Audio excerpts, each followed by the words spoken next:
Good evening and welcome to the Full Throttle End of Year Special here on Unprecedented TV, brought to you in association with the Alliance of British Drivers.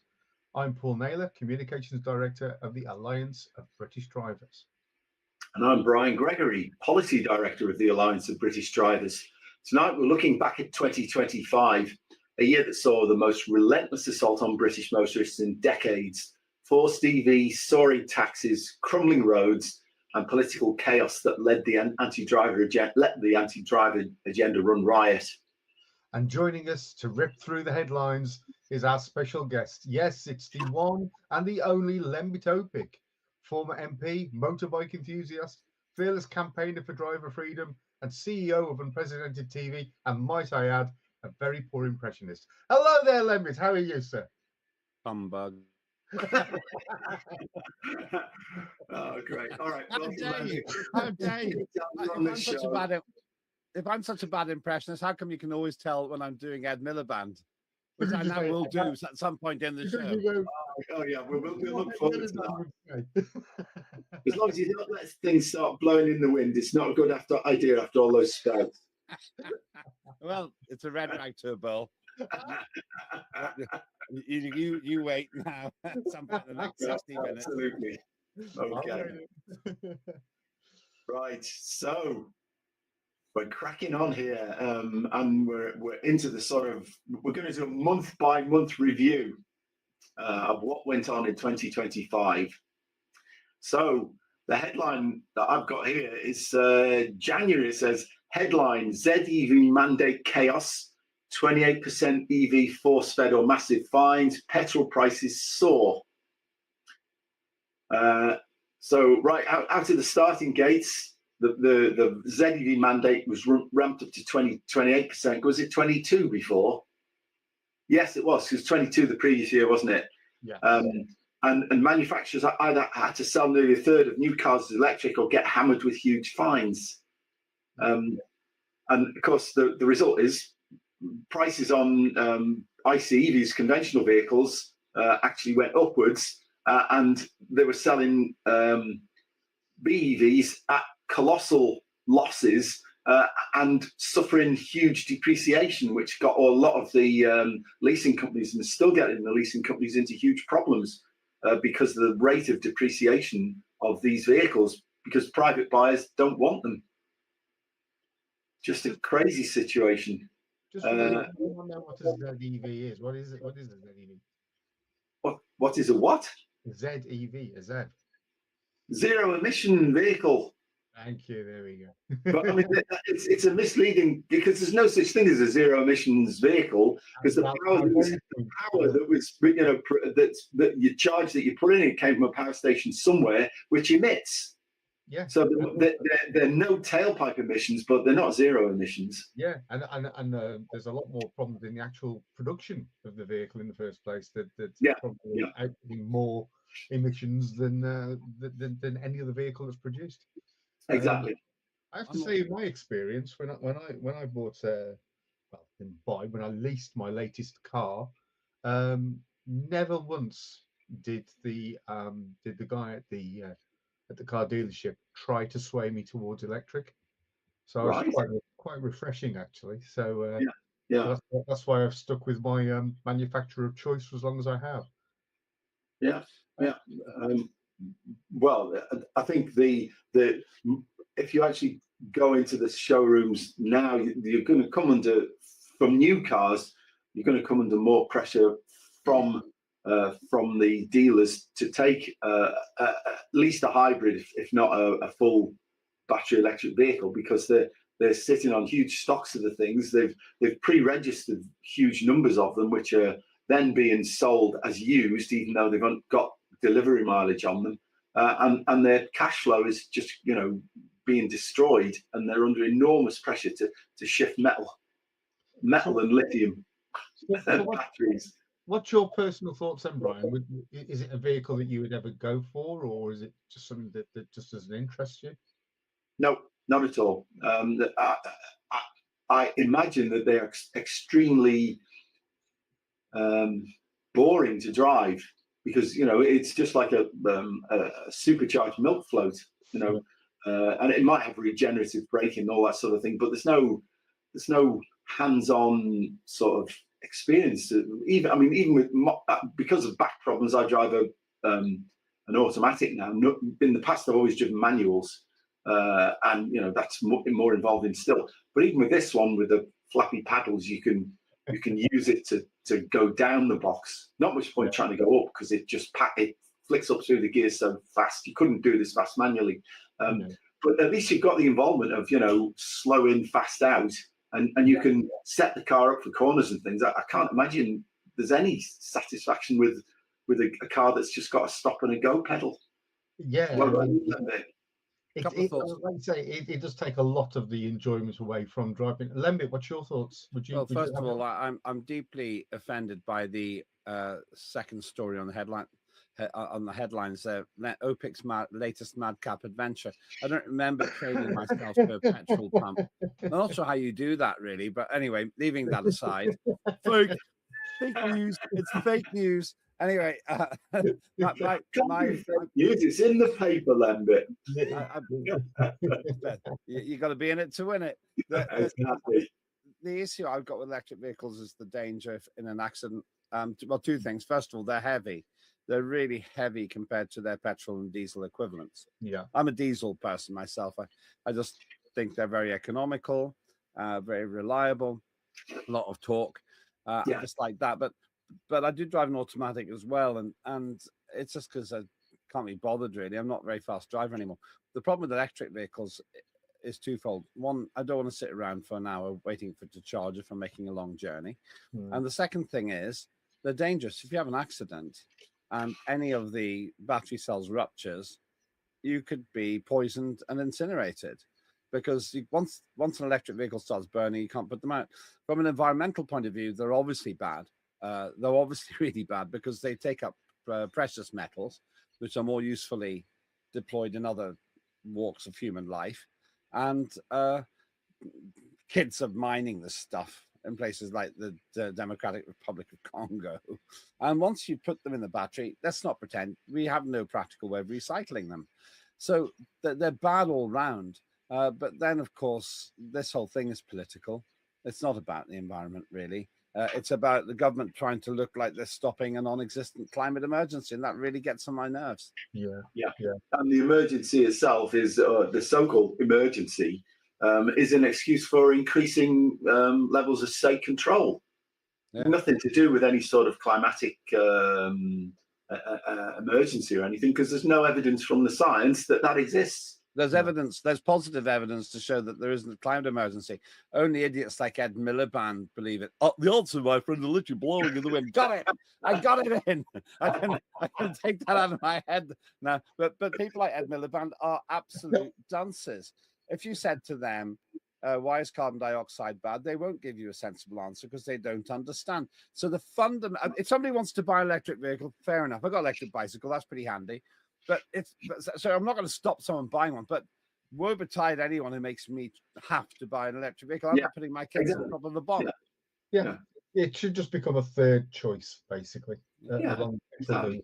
And let people choose whatever technology suits them best, which is what it always should have been. Government should have just butted out and let the industry, the car industry, vehicle industry, work out the best available technology by evolution, as it was with nobody sort of mandated for horses and carts to be stopping the use of them. It was because they were replaced by superior technology. And there's no compelling evidence to me that battery electric vehicles are superior technology to internal combustion engine vehicles. Almost everybody I know who's got an electric car also has a petrol car or a diesel car. And they use the electric car to go on their Ponzi dinner party visits to their friends or down to the shops, which is 6 miles return. But for the long journeys, they use the petrol or diesel because it takes 5 minutes to recharge it as opposed to an hour. I got relatives who came from Edinburgh down to Bristol once, a few years ago, in an electric car. They're well-meaning people, but they had to stop 4 times to recharge. It took them 23 hours. I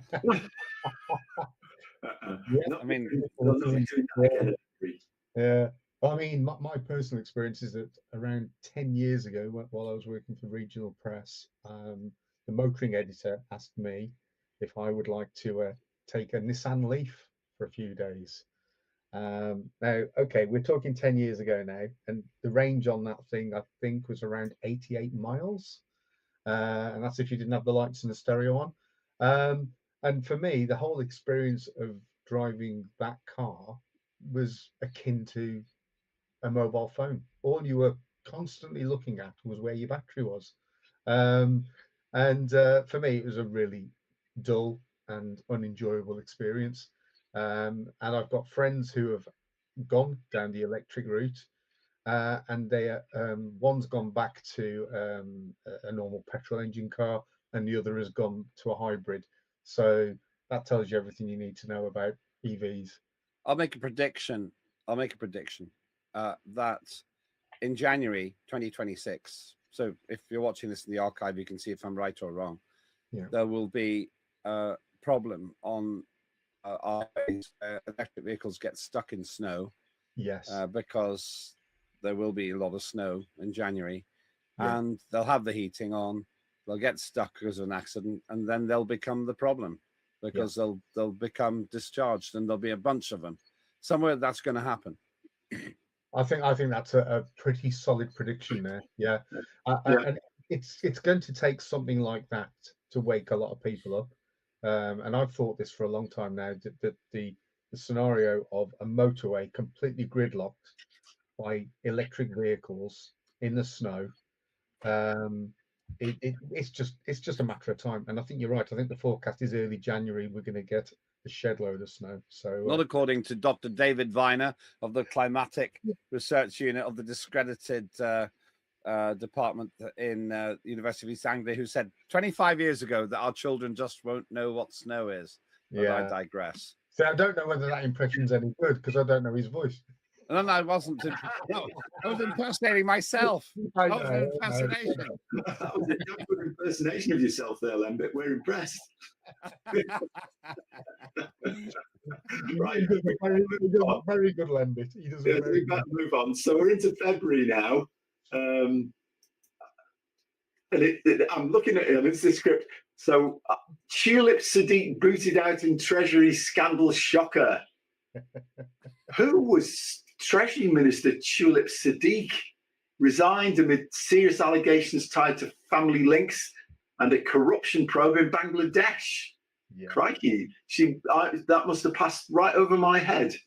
No, anyway, yes, one of the first big cracks in the Labour government while motorists were quietly being squeezed harder on the roads. Yeah, and that hadn't even registered on my radar, I must be honest. But yeah, and the longer the administration goes on, as we'll see, no doubt, for coming along in the through the months here, the probity, honesty, and integrity of a lot of Labour politicians seems to be a bit flaky. Anyway, I don't have an issue with imperfect politicians. I have an issue with hypocritical ones. The Labour Party spent a lot of the 2024 general election telling us how they would be better. They promised change for the better. And you've got all this weirdness going on.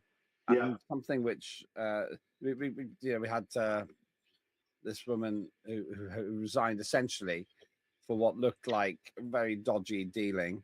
And as I say, if you actually judge everybody by today's sanctimonious standards, then people like Churchill and John F. Kennedy, they couldn't possibly stay in office. But but the preachiness of the Labour Party, that's what really bugs me.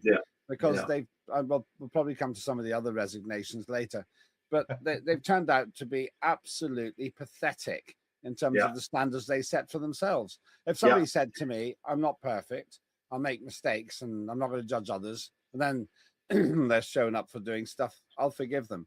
But if they call for other people's resignations for the same things, then they need to go. Exactly. My thoughts entirely. This holier than thou attitude, and then they turn out actually to be just as bad. It doesn't sit well, and the electorate are not impressed. Most people are not impressed, I'm sure. I don't think we're saying that Conservatives were any better, but at the same time, No, but don't set yourself up as a paragon of virtue if it turns out that you're not. well, and don't get yourself under a false pretenses either. But Exactly. Yeah. Right. So moving swiftly on to March. yes. 20 miles per hour and LTNs ignite driver rage. Enough of this nanny state nonsense.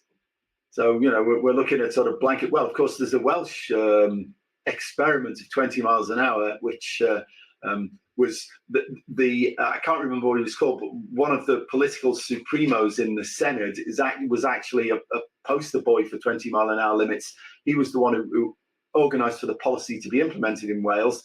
And then, surprise, surprise, was tasked with doing the review to see whether they were any good. And needless to say, he said, of course they are, but there's been a huge political backlash. And they're even having to look, well, they are walking back some of them, but nowhere near enough of the 20 mile an hour limit. I went to Wales a few times because I've still got some connection there, and I will not do any business in Wales. The driving is absolutely unforgivably bad. It's really, really awful. I realize that I've got a madcap adventure in every month. Remember these 20 mile an hour combo with 5 miles, and I feel the pain. That's quite interesting, actually, because I did once go to a road safety conference in Bristol, and I said the only reason that 20 miles an hour has been chosen is because it rhymes with plenty. 20's plenty. I said, why don't we go for 5 alive? And they started booing me. I said, that rhymes even better. And it's a drink that everyone knows. So actually, there's some truth in this one. But this whole thing about 20 mile an hour speed limits and low traffic neighborhoods, it's basically the emasculation of drivers. Yes. And, you drive through Wales now, it's unbearable. It's absolutely unbearable. And it's hard to tell what speed limits are. They go 30, 40, 20, 40, 20. And it's very easy to get a speeding ticket. For what? I haven't checked the statistics, but I very much doubt there's been a significant fall in casualties. It's also a potential shift in concentration as well, because instead of looking out of your windscreen, you're looking at your speedo to check that you're doing the right speed in the right zone. It's while you're being overtaken by pensioners on mobility scooters and cyclists. Should apply to cyclists too. On the cover of that newspaper there, you can't quite see it, but just to the left of that, there's a sidecar with a dog in it. Is that your Wallace and Gromit effort there, Lembit? I couldn't possibly comment on the previous the newspaper had cover. Apparently, there's a third cheeky girl. That's news to me, but I will look into it. There it is. You never met. Just good friends. Yeah, well, frankly, if there was a third cheeky girl, it wouldn't just be good friends, but that's another story. Right. Yeah. So I think we've covered that. The drivers were furious about endless delays, fines, councils turning roads into obstacle courses instead of proper transport routes, which is still, of course, the case because there's still a lot of this LTN stuff going on in and around London. A lot of councils have signed up to this UK 100 cities thing, which is actually more than 100 locations now, where they're trying to bring in these 15-minute city concept, so that you won't need to go any further than 15 minutes walking or cycling to all the facilities you need, except if you happen to want to visit some beauty spot 50, 60, 100 miles away, which you wouldn't, if they can get what their philosophy established, you wouldn't be allowed to do anyway. It's still middle class as well. If you're living where I used to live in the Elephant and Castle area, you don't want to be stuck there. This 15-minute cities idea is a middle-class poncy piece of nonsense by people who live in leafy suburbs or are single and can cycle to their job at Transport for London. But for real people, it's just utter rubbish. It's trash. Yeah. But it's to them, it's it's an ideology again. Yeah. The problem is there's so much ideology that's not based on sound science of any kind, but it's being peddled by it's being peddled by politicians and commuters in central London, in the green blob bubble. Anyway, we'll move on. I think we're on to April now. We are. Oh, Trump's tariffs hammer 25 slap on UK cars. Motorists pay the price. I think he walked that back later in the year, but initially when he was playing hardball on tariffs, it was, I think, 25%. It was even higher in the EU. Was it 50% or something? I can't remember. But certainly he was quite lightly, apparently, at the time. Yeah, we did in comparison with the rest of Europe. Although I think he's again, that's walking back now because of other issues related to freedom of speech and whatnot. But certainly early on, we were getting preferential treatment compared with all the other, as he saw them, bad guys.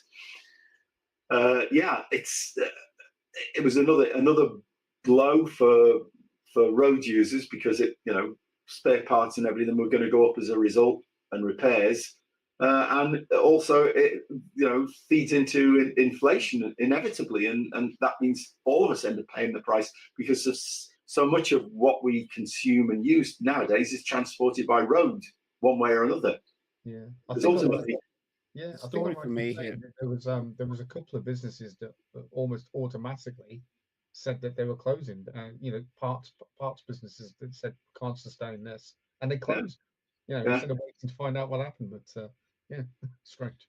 The story for me here is that Keir Starmer has utterly wrecked the special relationship with America.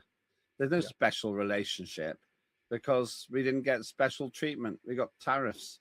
It's quite obvious that Trump doesn't respect Starmer, nor should he. Starmer is the worst prime minister, I think, in living memory. Far worse than this. Probably not the worst prime minister in English history, I think it's fair to say. I would agree with you. And he's ruined this special relationship. And so therefore we got stuck with these tariffs. Fair play to Trump, though. He's bringing in hundreds of billions of dollars a year now from the tariffs. If you want to be insular, then that's a good way to do it.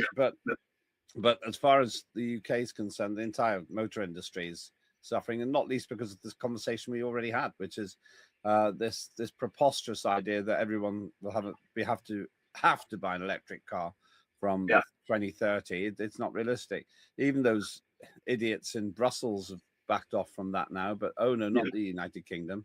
And so we've torched our motor industry. Why would you build petrol and diesel vehicles in a country you can't sell them in? Yeah. Absolutely, and of course the other thing is that we'll never be able to compete with Chinese now, who are importing battery electric vehicles at a loss at the moment, but are starting to look into building their own vehicles in Europe. I think is it Hungary? Apparently the Chinese are now looking to build a factory to build, I can't know, JQs or whatever the hell it is. And then, of course, once they're inside the EU, they avoid the tariff barriers, and then they can just comprehensively brick what remains of the European auto industry. Certainly, if they're forced on to compete on the battery electric vehicle front, because we have no advantages. There's one other irony. Ursula von der Leyen, who's as bad as Keir Starmer, and who seems to be messing about in European politics, failed politician in her own right, moaned about these tariffs, but it's the European Union that tried to put crazy tariffs on imports from China. Total hypocrisy. Back to that hypocrisy point. People don't seem to realize this. And they get away with it because people don't really know who she is and they don't care about European politics very much. But the whole thing stinks. And if you really believe in a free market, then tariffs by Europe are no better than tariffs by the United States. But since they tried to introduce them, they can't really complain about Trump doing the same thing. No, absolutely. He's just responding in kind, and certainly I think it was more justification for him doing it than for them.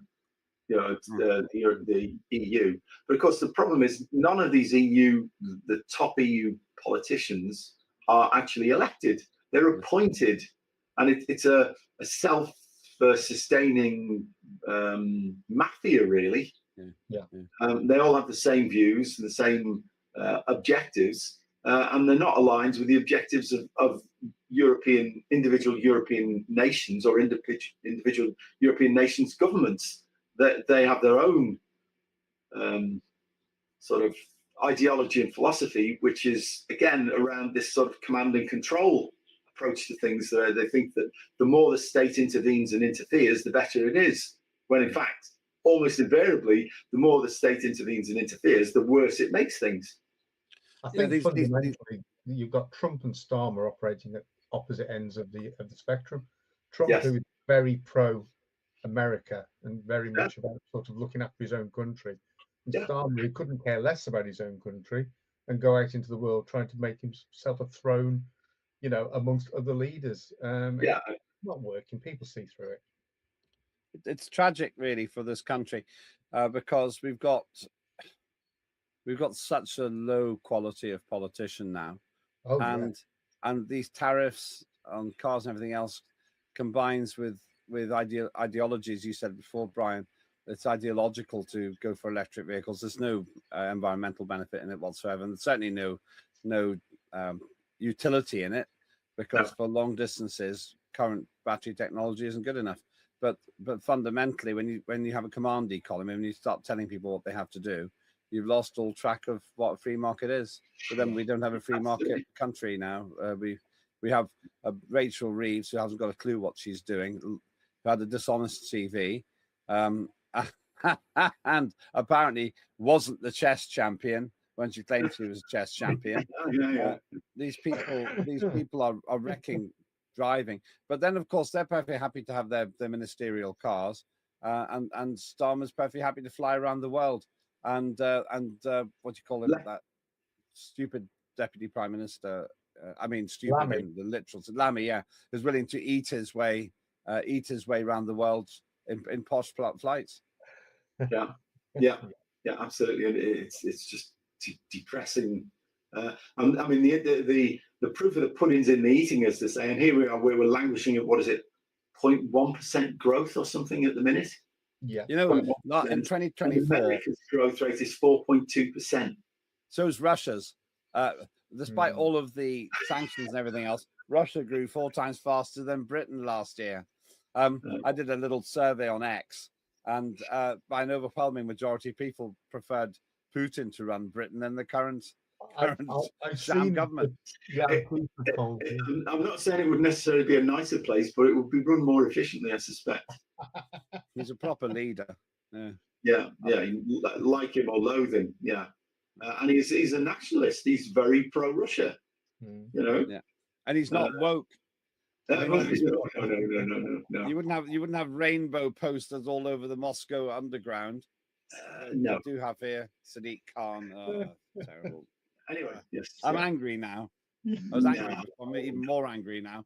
Not because there'll be some other fatuous headline about me in the next. I think that must be a cue to move on to May then.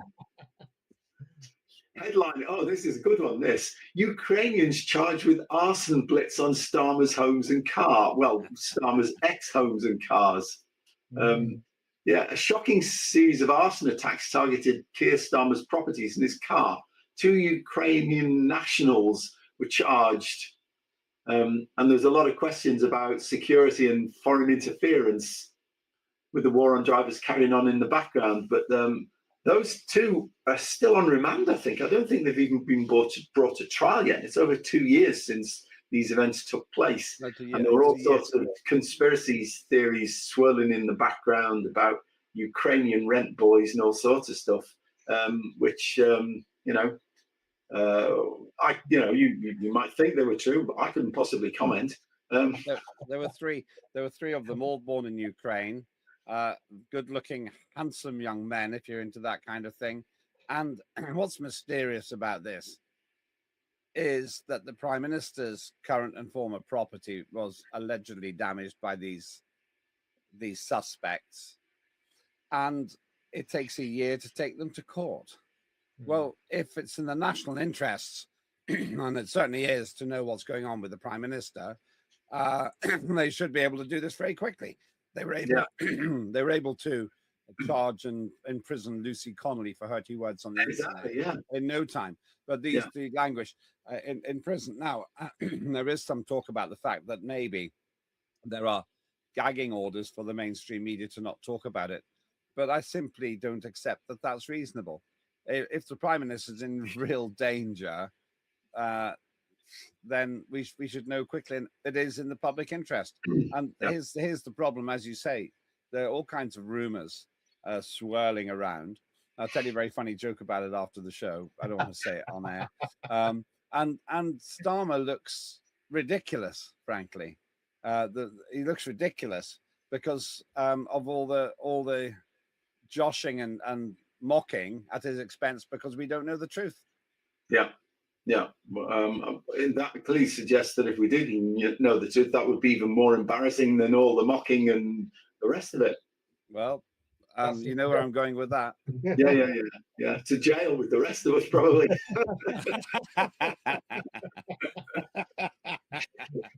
Remember, the first rule of jail: meet somebody nice the first day you're there and become Right. Okay. Probably May done for, and probably us done for as well. Moving on to June. Brian, allegedly. There you go.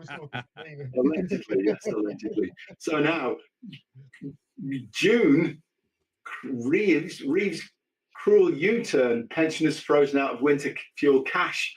Well, again, this is something where the government contrived to get themselves into more hot water, and then subsequently down the line have had to water things down, as we're seeing, with the farmers' situation as well. That they come out and they say, "Oh, we're going to implement this policy, no U-turns, no nothing," and then within a very short period, they're sort of ducking and diving and slightly changing course until eventually they do the full 180 on it and sort of walk it back. What is the point? Sorry, go on, Lembit. It's a 360 because first they said that if you vote Tories, they'll get rid of the winter fuel allowance. Then Labour got in. They did get rid of the winter fuel allowance, totally contradicting themselves. And then they got rid of getting rid of the winter fuel allowance. And that I may indeed have delivered coal to Downing Street, as the subheading says, but there would be an irony. Certainly, Starmer only deserves coal for Christmas. Actually, deserves nothing because he is an atheist. Well, he can eat the coal.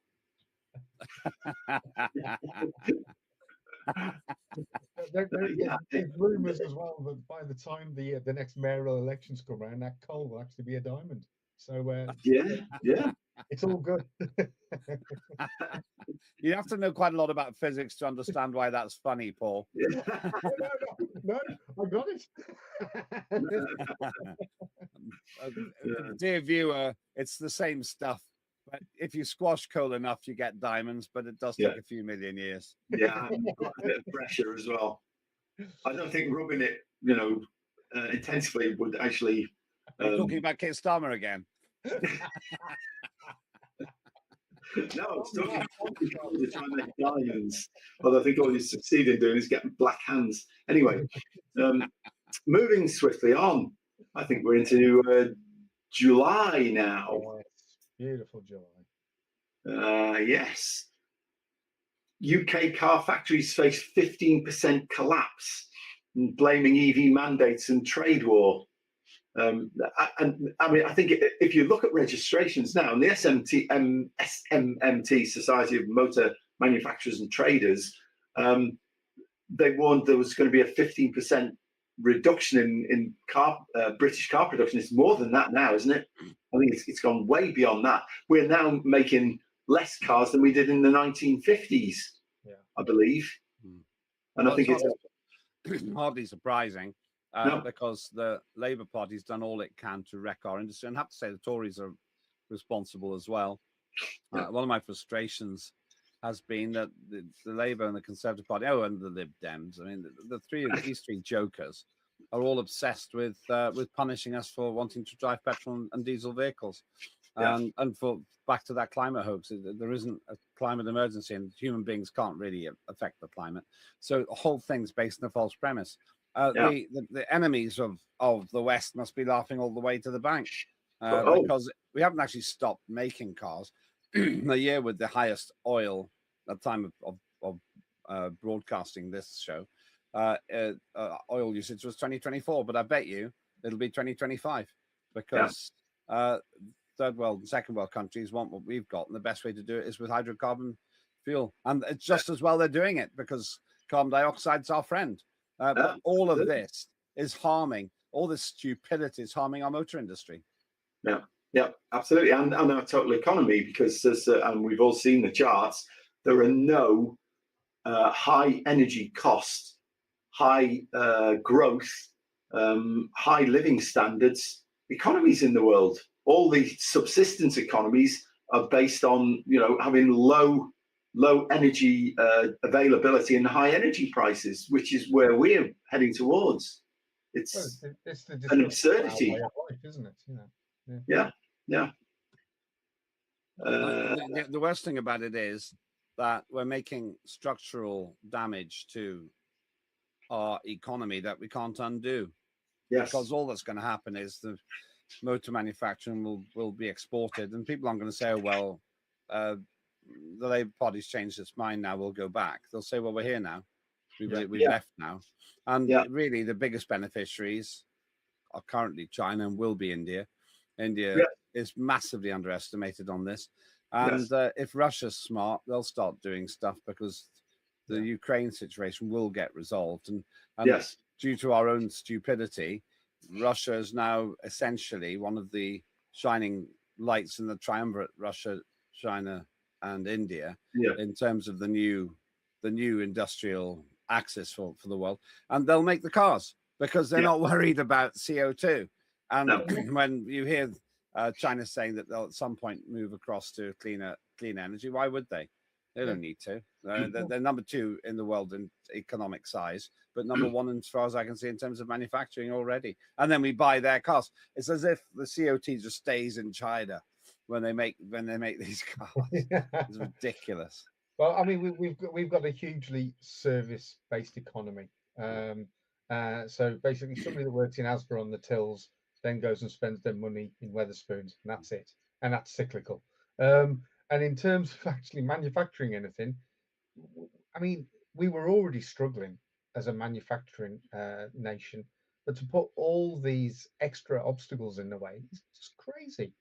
And all we're doing is making these other countries richer, and by having this virtue signaling idea that we're going to sort out that and go to net zero is absolutely ridiculous. We will, if I put in a drop of cordial into a full glass of water, it's going to make it slightly opaque. We're not going to do anything. It's ridiculous. But what can we do? Well, you look at the energy consumption and the consumption of coal and stuff like that. The developed world's going like that, and Europe and ourselves are going down the way.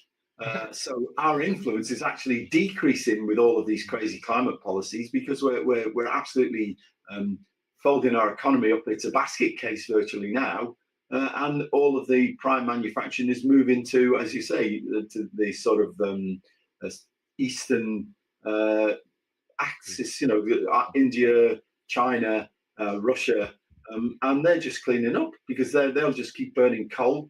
China's building coal plants are still, I think, at 1 a week, and they're using supercritical combustion. So actually, the emissions are quite clean compared with conventional power stations.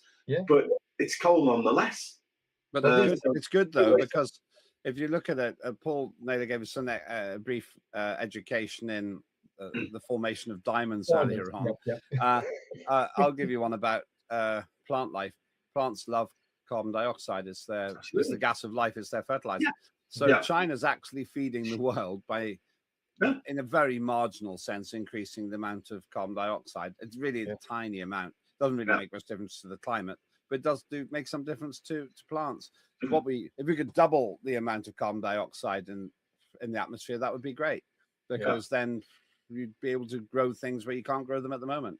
Yes, absolutely. The earth would green. Well, the earth has greened quite dramatically in the last 4 or 5 decades, and NOAA, NASA satellite measurements have proved it. That even the slight increase we've seen, if it's to be believed, from 280 parts per million volume pre-industrial to current 420, has increased the amount of the Earth's land surface on which we can cultivate, just because of that small increase. Yeah, it's one of the, for another time, maybe for a show in 2026, but it'd be interesting to figure out why carbon dioxide has increased.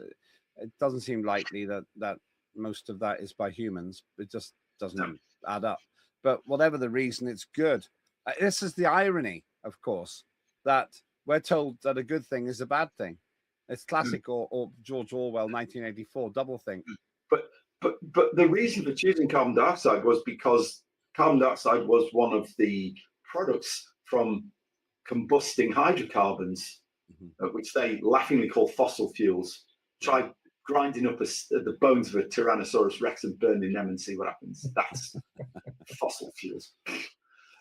So hydrocarbon combustion produces carbon dioxide, but at the moment it's the most portable, high energy density type of fuel that you can use for vehicles. It's much superior to battery powered vehicles because of the very low energy density, the huge resource requirements of battery electric vehicles in terms of mining them and all the rest of it, and the infrastructure that's needed to produce the renewable electricity to fuel them. It's a complete nonsense. But fossil fuels are brilliant, as though Alex Epstein, as it says, the guy who wrote a book on fossil fuel future, I think it's called, or something. We can't do without them. And of course, the downstream products, society is dependent on plastics, on antibiotics, all of these oil-derived materials that make our society run smoothly. We'd be without them if we weren't using see, I've said it now, weren't using hydrocarbons. You did it yourself now. I know, yes. Slapped wrist. And that's the biggest problem. We are doing this to ourselves. This is something that's being done out of choice. Yeah, it's political self-mutilation. Yeah. It's a crazy. Right. Okay. Do you think we've done with July now? Was it July? Yeah, or was my producer not satisfied. Our producer not satisfied with mocking me in the headlines now says Lembit Öpik. There's nothing opaque about me. I'm open book. All right. Okay. Well, we're into August. Pothole hell. Record summer breakdowns as roads crumble under neglect. Yeah. I mean, it is absolutely reprehensible. This when you think that, when you look at the all-up tax take from road users, not just from fuel and road tax, road, what do they call it, vehicle excise duty, all this other stuff, but from the VAT that's levied on when your car's serviced, when you buy a new car or a used car, when you replace tires and all the rest of it. All VAT has been collected on those, and none of it's getting fed back into maintaining our roads, which are they're not even probably at the level they were when we were using horses and carts. It's just dreadful. It comes to something when country lanes are better than sort of like your A roads and your B roads. Yeah, well, it depends whereabouts. Some of the country roads in County Durham and local area where I live are in dreadful condition. Are they? Right. Yeah. Who can not have been enraged when you drive over a pothole and you get that bang, and you just think, is that damaging the rim of my wheel? And I've had punches when I lived in central London. I had massive problems because of the abysmal state of the roads there. And also then you got the road calming measures, which makes you accelerate, decelerate, increasing your fuel consumption. But also, if you hit one of them too hard, problems for your vehicle again. But what is the amount of money that car drivers give in tax? Something like 37 billion a year, something like that. Direct, of that order. But only a tiny fraction goes into road usage. Of course, there's another irony in this. They're now starting to tax electric vehicles after having tried to incentivize people with money to get electric vehicles. But the holes just keep getting worse. You get these headlines in the unquestioning mainstream media. Oh yeah, millions to be spent on fixing potholes, but the problem is a dire one. From a technological point of view, we still haven't fixed it because pothole repair is still in the dark ages. Yeah. And the councils are struggling with, what was the last I heard of, £16 billion in repair backlogs or something. It's absolutely crazy. Much more than actually gets fed into road. I think roads get about 7 to 10 billion maybe out of the 50 billion that's levied in total. I think roads get about 10 billion, and that's right across the whole country. And of course, our road network, really, in comparison with a lot of European countries, we don't have a lot of roads. We certainly don't have a lot of major roads, motorways, and A roads compared with, say, Belgium or if you look at the kilometres of motorway and A road per 1,000 kilometres of country roads, land surface. We're in the middle, I think, or towards the bottom of the pile. And then people wonder why we have all these congestion problems. I mean, they keep arguing, oh well, if you build roads, people will use them. They'll only use the roads if they're going from places where people want to get to and from. I mean, like the M6 Relief Road, that doesn't get used that much because you have to pay a toll to go on it. And most people would rather sit in congestion on the main M6 itself than use the toll road. Yeah. I think the thing is that a lot of people would expect that fines for speeding, faster than you should go and getting caught speeding, and tolls. I think a lot of people would expect that money is then plowed back into your roads and your infrastructure. No, it's going to all the speed awareness course providers as well. They're siphoned off. It's another self-perpetuating bureaucracy, which is of course why there's the constant pressure to reduce speed limits even further. Because the more people you can track with unreasonable speed limits, the more money it is for the course providers. And going back to what we said earlier about changing it constantly, so it drops from 30 and then goes up to 40 and then back down to 20. And it just makes it impossible for people to keep up with it. Yeah, absolutely. And I mean, essentially, because it's been devolved to local level, you've got different local councillors with different agendas, but all of them seem to follow the route that, it must be safer to go slower. Even when you look at the science, if you look at the Solomon curve, actually, it isn't the slowest drivers are actually the ones that are involved in the most accidents. Yeah. Because nobody's expecting people to be driving that slow. So, what we actually need is an overarching, as we've said before in ABD, we need a road accident investigation and prevention branch. Apparently it's not a board, it's a branch. Road accident investigation and prevention branch that we need to actually set speed limits and ensure that their enforcement is realistic and objective and fair in places where speed is a particular problem, not in the middle of an open motorway in light traffic where, there's an easy target, we'll take whatever quick for send him on a speed awareness course. Ka-ting, ka-ting. We could call it the Road Accident Branch Investigative Department, or RABID. Doesn't make a lot of sense, but I can see the comment he was trying to get that. Yeah, it's not perfect, but you get the idea. No. Anyway, back to what we were talking about was roads infrastructure, and we were talking about potholes and state of roads. But the other thing, of course, is councils and being encouraged by central government, not just local councils, of building miles and miles further of cycle lanes, which even the cyclists don't use themselves, so they can jam all the rest of the traffic into a smaller road space and create even more congestion. The irony here is, if you go to developing countries like China, they're getting away from bicycles. They're moving to powered vehicles.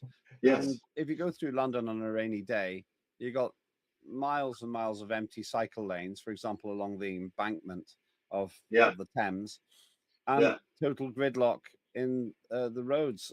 In fact, London is the most congested capital city in Europe now, and it's because we've got complete plonkers in charge of the policies, and it's just ideology. Who seriously cycles to work if they live 20 miles away? They don't. No. And it increases the risk of prostate cancer if you do. Yeah. dramatically as well. Well, people don't know that, but there's a man called Hamer did some research into this, and something like 6 times more likely to get have prostate cancer if you cycle a lot. And we actually contacted him and said, "Is this true?" He said, "Yeah, I'm not explaining the causality, but there is one." Yeah. Wow. Yeah, it's really serious. Yeah. Also, by the way, just in terms of road safety, during COVID, there was something like a 40% increase in cycling and a 40% increase in cycling deaths, even though there was a 20% or so reduction in cost. Deaths on bicycles are directly proportional to how much cycling is going on. And it's not proportionate to other vehicles at all.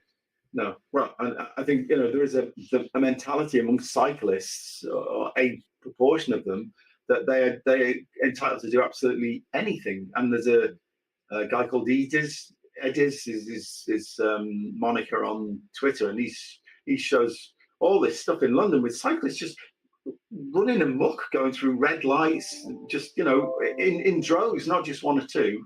And then, of course, there's these floating bus stops that they've put in loads of places in London that are terrible for blind people, because you watch it and the cyclists have no intention of stopping for somebody. Well, they may not know they've got impaired vision. That's not the point. You shouldn't be riding like Evel Knievel on a public road. Evel Knievel, that dates you. Evel Knievel was a motorcycle stunt rider who had a great name. I remember him well. And I had him one Christmas on the wind-up thing, and off he went. Brilliant. He had quite a lot of broken bones as well, I seem to remember. Well, yeah, it's not the safest job. Ask poor Eddie Kidd, who really damaged himself. Yeah. I mean, if you're jumping over 6 buses on 2 wheels, not smart, really. No. I think most people just get on the bus, really, rather than try and jump. Anyway, that's by the by. Okay, so I think we've done August. It's due level of attention there, and we're on to September, and this is when Angela Rayner resigned in disgrace. I mean, and she's not the last, not the first rather, and certainly won't be the last. But I mean, a number of Labour politicians have been forced into this position by, how can you put it, protocol violations or something? I don't know. Well, I call it hypocrisy. She's in charge. She was in charge of housing, and then she broke her own rules. Once again, if she'd simply said, "No one's perfect. I've never preached to anybody else. I'm trying to get a good deal," you might just about maybe be able to get away with it. But it was because it was so blatant, and she was doing exactly what the sort of thing was that she used to condemn the posh Tories for doing. And it's just shocking. At time of broadcasting, she hasn't got a job back, but I bet you she will come back.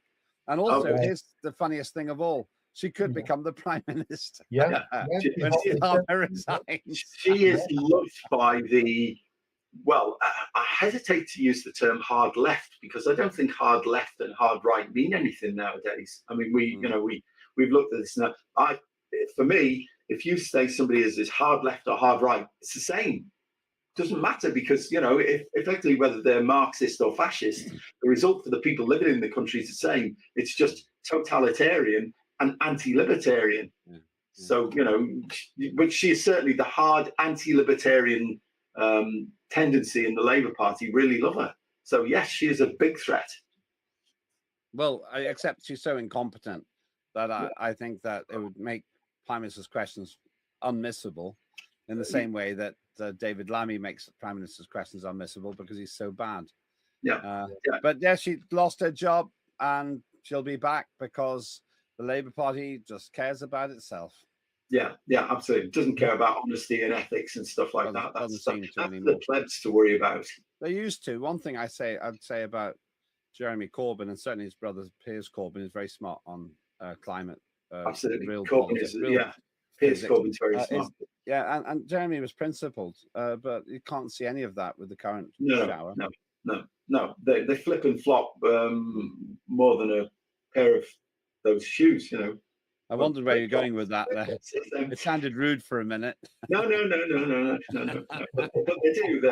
They made so many U-turns and flips and flops that you can't trust anything they say. You know, we've got no plans to do that at the moment. It means we'll probably do it tomorrow or the day after. Yeah. It's really, really bad. One thing they do try to be smart about, though, is that they are trying to create their own voting network by appealing to people that don't want to work, by giving them all the benefits that they should have given. Yeah. So where Labour were once the people of the party for the working class, they're now the party for the non-working class. And yes, very much so. Yes, yeah, and it goes back to that old Tory poster: "Labour's not working." Yeah, Labour voters aren't working. They're not working because they're all on benefits that you set up for them. Yeah. And while working, genuine, industrious, hard-working people are penalised in effect. Yeah. I can't remember. I saw an article somewhere. It sort of said that if you had, was it 3 children? I think you could end up with like 40 odd grand or something in your hand, not taxed or anything, compared with actually going out to work. You think, well, why does anybody go out to work under those circumstances? You know. And who's more likely to have 6 kids? People that are hardworking or people that don't go to work? Yeah, because they know they've got to bring them up. They've got to get them. Well, the reason they lifted the 2-child cap is because it seems obvious to me, because they're appealing to their voting base. Yes. And so the budget, which we might come to, was all about increasing benefits. And once again, Reeves lied. He's absolutely unbelievably bad. Yeah, and was not really taken to task for it. I mean, you know, is it not? I thought it was a huge breach of parliamentary protocol to lie to the House, which she's done it on it's two a sackable offence, but she keeps getting away with it because the problem is we don't have a proper opposition either. The proper opposition would have her out of the way by now, but Starmer's so closely connected to Reeves that when Reeves goes, so will Starmer, or when Starmer goes, so will Reeves. Yeah. And we'll get some genius like Rayner. Ed Miliband, yeah, absolutely. Oh, great. Yes, I think we've covered that. And in the background, and it says on the script here, I can still read it, it says, more evidence of a government in disarray while anti-motorist policies kept rolling out, which they are in the background all the time. And at the moment, there's none of the main political parties grappling with this and realizing that if they actually supported 37 million vehicle users, that might actually be a very, very successful ticket in terms of attracting voters. Yeah, but they don't do that calculation, do they? No, not at the moment. Anyway, we're on to October now. Miliband's net zero nightmare, eye-watering costs slam drivers and bills. I mean, and it's only recently, I think, that the Starmer is now starting to join the EU, go back into the EU's energy policy regime, which will crucify all of us because we'll be tied to their crazy net zero rules on emissions for everything, not just emissions from power stations and stuff, but emissions from cars, emissions from your gas cooker, you know, emissions from your central heating system, and they're all going to be subject to targets in terms of reductions. So, you know, as you reduce energy consumption, you reduce living standards. So, you know, all of our economy, all of our living standards are going to gradually swirl down the plug hole. And he wants to bury £22 billion worth of carbon dioxide. There's a very good little, I can't say it on a family show, but there's a very funny cartoon where he's got Ed Miliband with a speech bubble saying that he's going to bury £22 billion worth of carbon dioxide. And there's a tree with a speech bubble. And I'm paraphrasing. I do that for free, you silly sausage. Yes. Yeah. Don't talk about the sausages. Yes. Miliband is unbelievably over promoted. He just hasn't got a clue about climate. And of course, they all fly over to their little climate conferences in places like the Amazon, where they knock down part of the Amazon to build a road for the climate conference. It's stunning. It really is. I don't remember him being like this first time around when he was the leader of the opposition. I don't remember him being anything like he is now. Because Labour Party wasn't as stupid as it is now. Yeah, What one thing that I learned when I was in human resources in a big company was that bad managers very rarely promote people who are better than they are. So yeah, we've got Keir Starmer. Yeah. If he's the intellectual limit, he's going to have people who are far worse than him. Yeah. And that's what's happened. And Miliband is ruining the country, really. I mean, yeah, the madcap adventure there, Power's House of Hamster Wheel, well, not far from the truth. Well, Hamster Wheel read solar panels, which I mistakenly bought years ago, worst investment I ever made, yeah. and heat pumps, which keep your house at a cold temperature. All of this is nonsense for the reasons that we already discussed. Yeah.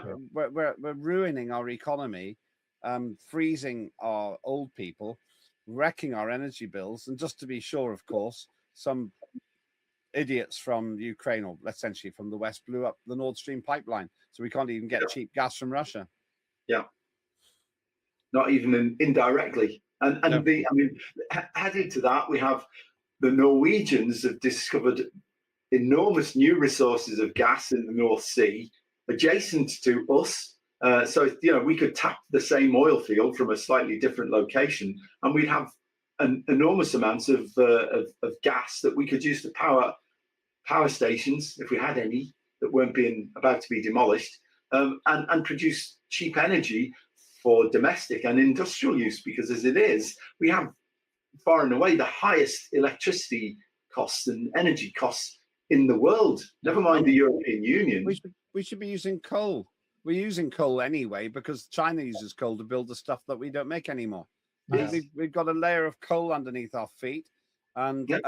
it has the added advantage of releasing carbon dioxide and making the world greener a little bit. Yeah.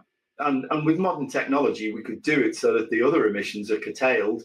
And the only major emission would be carbon dioxide, which is great. The only real issue with coal is you get a bit of acid rain, which isn't great, but you can deal with that, and it's not that hard. You can scrub sulfur dioxide out of the emissions. Yeah, you can't. And if you can get that out, let the carbon dioxide do what carbon dioxide does, which is feed plants, and let the coal do what coal does, which is power our economy. But no, we're going the opposite direction. It's unbelievable, actually.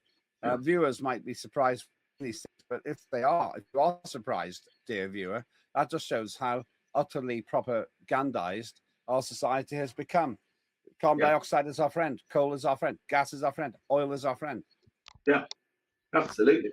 Rather than our enemy, which is how the enemies of progress. I mean, these people are the sort of the new Luddites, who try to cast all progress as bad, when in fact it's been anything but. The last 100 years or so, living standards have enormously increased in this country, and so has life expectancy. It's doubled.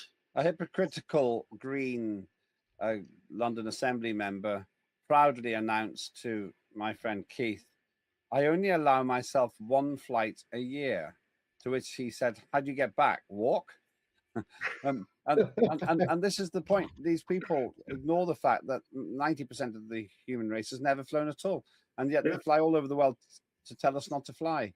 Emma Thompson, I used to quite like her as an actress. I won't pay to see anything she does now because she flew all the way from America to UK to embark on supporting a climate emergency demonstration.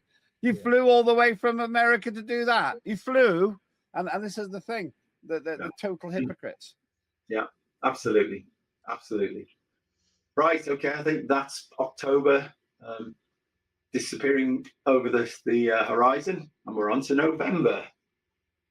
Oh yes, we've partially discussed this already. The 40 billion tax raid, farmers' fury over the inheritance law changes, which affect not just them but a number of other businesses as well. But they're probably in the front line. So we had tractor protests, some of which were stopped by the police at very late notice, causing a lot of problems. And of course, they arrested quite a few farmers who were at the forefront of that.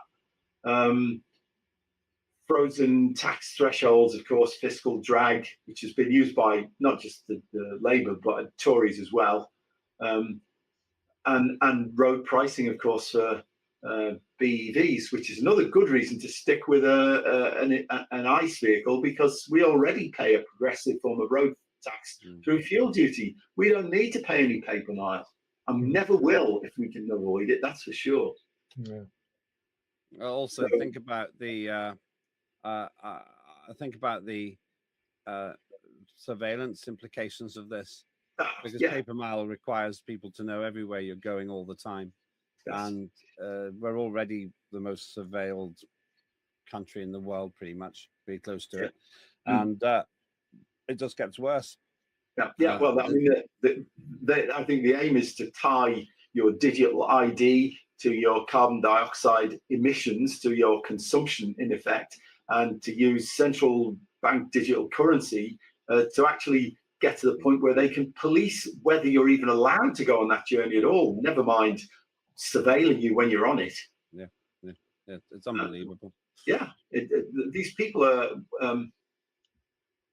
they rival, using technology, what the Russians did in Stalin's time, and of course the Germans in Nazi Germany. I wonder if with all the surveillance, if it was all in place, we'd have got to the bottom of what happened with those 3 handsome young Ukrainian men who allegedly attacked Sir Keir Starmer's property. Now, that'd be an interesting. Let's start with that and then see how it goes. Let's start by having 24-hour surveillance of the cabinet, see what they're up to, and then if that works, then we can find out. Then we can roll it out. But I don't think they want that. I don't think Keir Starmer would. No. But of course, they're all paragons of virtue, Yeah, paragons of virtue. Yeah, absolutely. Yeah, I totally buy that. Yeah, so you had Angela Rayner and Keir Starmer and Ed Miliband and David Lammy over for Christmas dinner, did you? He won't cross my door on that basis, not least because there won't be any food left if Lammy's there.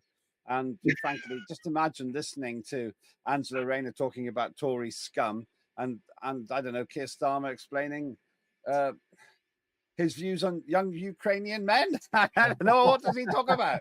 What did he talk about? Well, don't worry, because you'll be playing Trivial Pursuit. And that'd be all right anyway, because Lord Arley it'll be financing their Christmas dinner, won't you?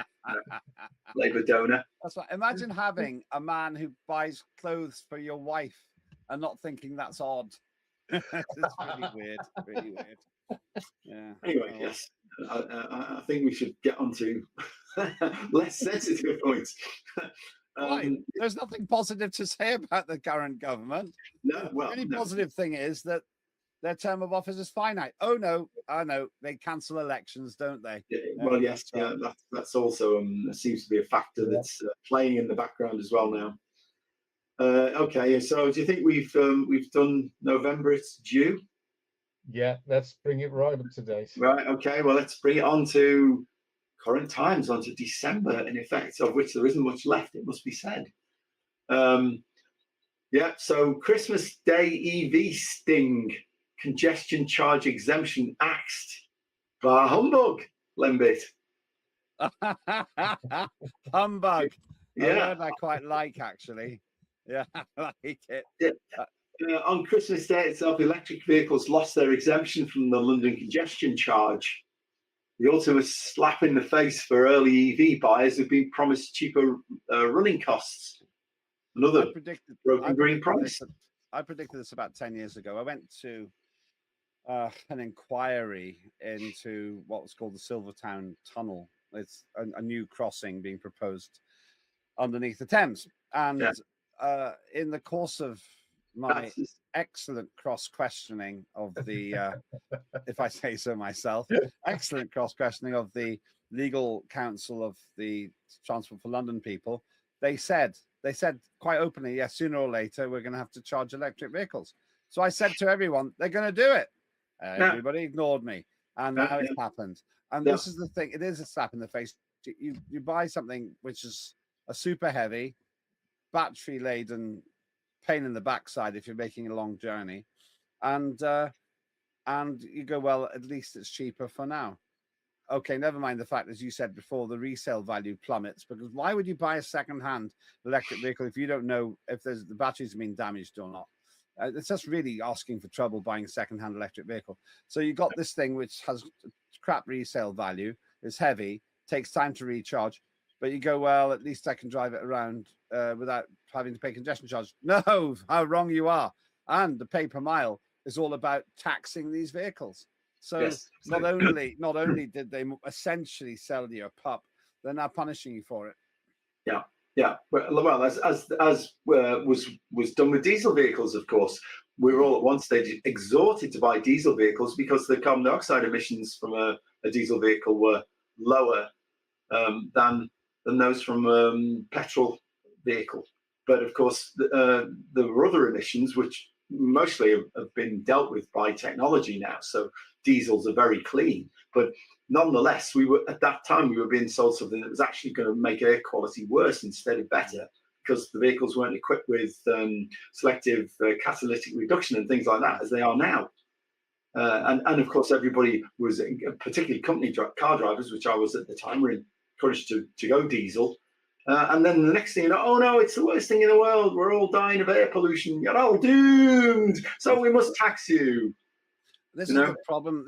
This whole thing about air pollution, people, there's a very tiny number of individuals who have problems with air, and they have underlying health problems, but the overwhelming majority of people don't. But here's the irony, and I've said it before on Full Throttle. What's Sadiq Khan, that useless Labour mayor's solution? Force us into the underground? Oh, hang on, but he tells us that particulate matter is deadly. Lo and behold, particulate matter is between 500 and 3,000% higher in the underground, depending where you are, than it is street level. So it doesn't even add up. And as for pollution, the biggest exposure you get to something called nitrogen oxides is when you're cooking in the winter in your house with the windows shut, if you're using gas.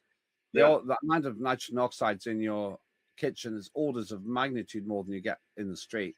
And actually, there's a piece of research which I looked into some years ago to see if people who cook with gas have higher incidence of respiratory problems than people who cook electric. And there's no evidence of it at all. The whole thing, it's a bit like the climate rubbish. And yet we're told things like 9,500 people die a year from bad air in London. Give me a break.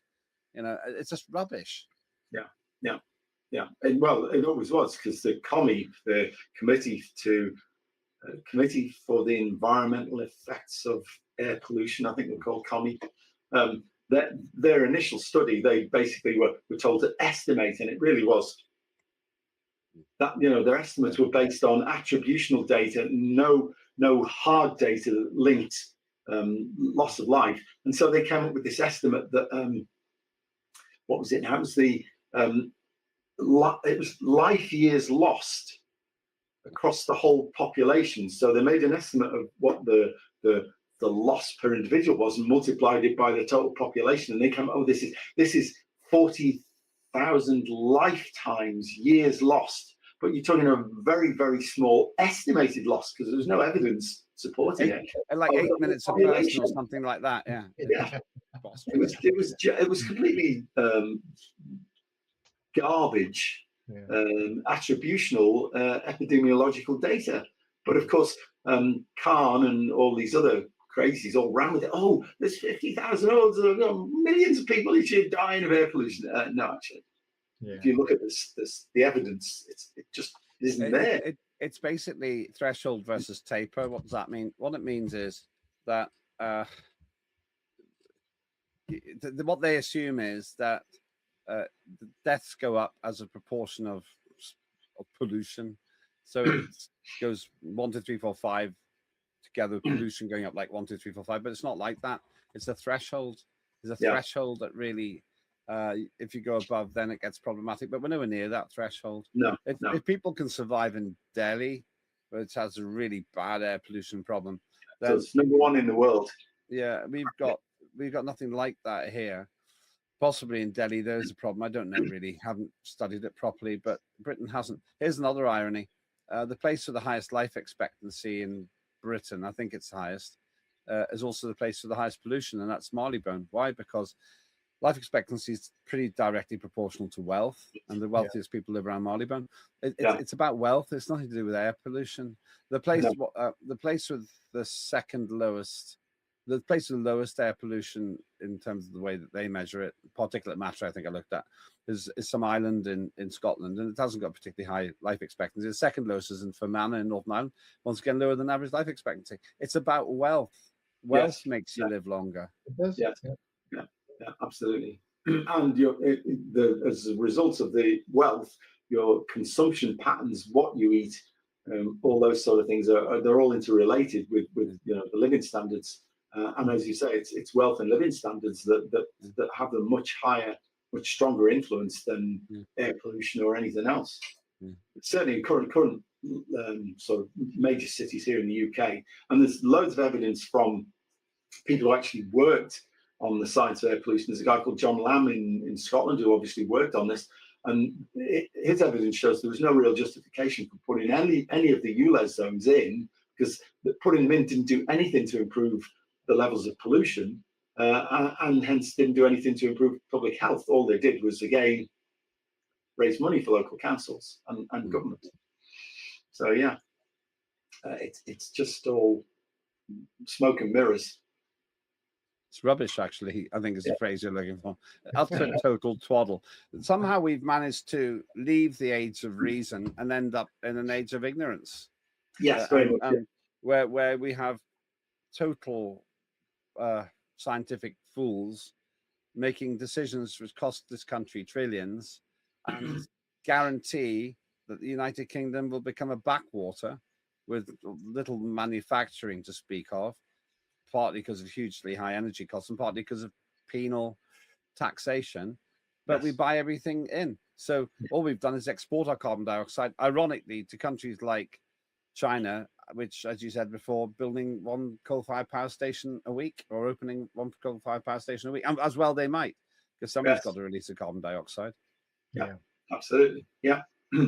But it will take something, I think, seismic in the political arena for things to change, because I'm not convinced personally that whatever the Conservatives say in opposition, that when they get into power, if they were to get into power, anything dramatic would change. So it will take basically the green blob to be sidelined before there's any chance of any real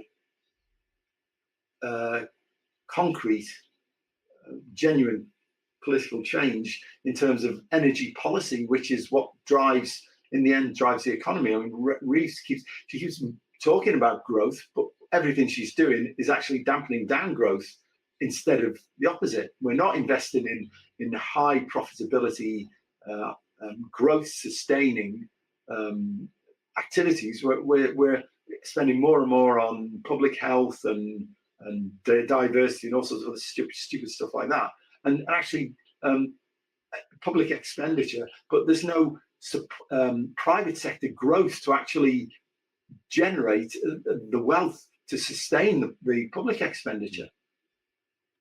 This has been really depressing as a program, but you're right. At least we are making honest observations, and one of the good things about unprecedented TV is we put it all in the archive and we can look back in a year or two and see what's happened. But one thing's for sure, this country is on a collision course with disaster, where we buy everything in, having invented a lot of modern manufacturing, having invented a lot of things, especially in aviation and really advanced stuff. We've exported it all and we buy it back in, and it's heartbreaking. The country that built Concorde is now having to essentially buy in a very large proportion of the things that we need, and we've got a government that doesn't understand this, run by ministers who haven't run businesses. We have the worst educated cabinet in history, as far as I know, and they try to make a virtue of it, and then they tax the public for wanting to put their children into private schools, not Yeah. least because in those private schools there's some hope that they're not being given weird sex education instructions about transsexuality when the children are 5 or 8.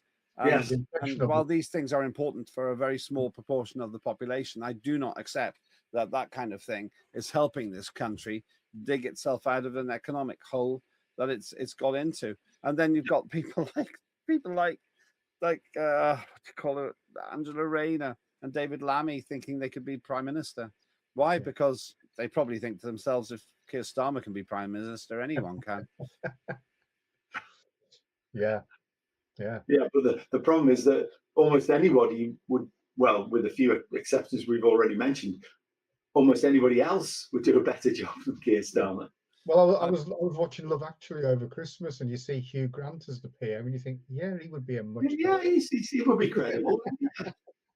Yeah. He would be, and I can't help watching it either. It is a really good film, and you think to yourself, you've got Hugh Grant as the prime minister. You got is it Kevin Kline was a great president in some film, and you think, why can't those people be in charge? Why can't actually Ronald Reagan? Well, in a way, Donald Trump is a bit like that because he doesn't fit the mold. And to be a bit expansive, I would say that Viktor Orban in Hungary is the real deal. He describes his colleagues in Europe as stupid, or at least their decisions are stupid. And then you've got weirdos like Mark Rutte in charge of NATO. There's this cabal of underqualified incompetence making huge life and death decisions while this country falls apart. If you take a step back from what Full Throttle's all about, essentially, as far as I can tell, this program is about saying, let's have common sense policies for ordinary people. And those ordinary people don't like to pipe up because they feel a bit like they're going to be pariahed if they say, oh, there isn't a climate emergency. And that leaves it for us to say it for them. It's the same old problem, isn't it? It's the silent majority. It's easier to pipe up and say, well, actually, I don't agree with any of this. There isn't a climate emergency. And there isn't. It just isn't. It's all based on lies and inferences and exaggerations. None of it's based on sound science. Well, at the time of broadcasting, the United States has been, a lot of the United States has been blanketed with huge quantities of snow. And you just think to yourself, when that idiot David Viner said, our children won't know about the snow as well, then they've obviously not been to America or January 2026 in Britain. And we just need a dose of common sense. Why don't you two stand for Parliament? Thing is, we come as a package. Yeah, that's right. Yeah, it's a bit like Morecambe and Wise, you know. Well, we are. Or the two Ronnies. Yeah. The two Ronnies. Yeah, it would be interesting because they'd be in the inside. You could find out what happened with those mysterious Ukrainian, those handsome young Ukrainian men accused of damaging Keir Starmer's property. Get on the inside. The public deserves to know. We need to terminate this now. This is becoming a bit of an obsession of yours on that. Anyway, I think no whitewash. We've done a review of the year there. So maybe we should say a thank you to everyone who supported Full Throttle throughout the year. To all our viewers on Unprecedented TV, to the members and supporters of the Alliance of British Drivers who never stop fighting, and to everyone who's watched, shared, and joined the debate. And it's a good night. Your backing, you guys, means the world. It means the world to us and keeps us fired up. Yeah. Thank you very much, everybody. Wrong one. That way. Over to Paul, the orbit at the end. Yes, exactly. Yeah. So so basically, reiterating what you said, Brian, it's a big thank you from us. Should we do it two Ronnie style? It's a good night for me. I don't know if I can do two Ronnie's accent. It's a good night from me. Oh yes, and it's a good night from him. Yay! And him. Okay, anyway, that's it for 2025. Try to stay safe, stay defiant, and we'll see you in the new year. Thanks, everybody. Bye. Cheers.